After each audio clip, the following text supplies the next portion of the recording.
दो ऐसे फल जो आपके ब्लड प्रेशर को नॉर्मल सतह पे रखते हैं, 120-80 के आसपास रखते हैं और आपके दिल के दौरे और फालिज के ख़तरे को कम करते हैं। नंबर 1 बनाना, केला।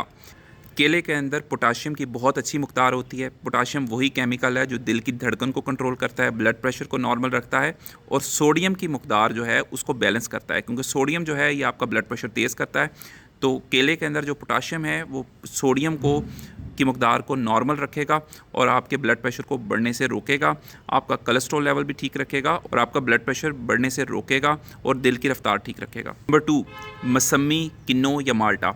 इसके अंदर एक तो फ्लेवोनाइड्स होते हैं, दूसरा विटामिन सी होते हैं। फ्लेवोनाइड्स और विटामिन सी आपकी दिल की जो नालियां हैं उनके अंदर खून के बहाव को बेहतर करते हैं, जिसकी वजह से बिला रुकावट खून जब बहता है तो आपका ब्लड प्रेशर ठीक रहता है। वो लोग जो दवाइयों के बगैर किसी अच्छे फलों की तलाश में हैं जो उनका ब्लड प्रेशर ठीक रखे, तो केला और मौसमी या किन्नो ये इस्तेमाल ज़रूर करें, ब्लड प्रेशर ठीक रहने लगेगा।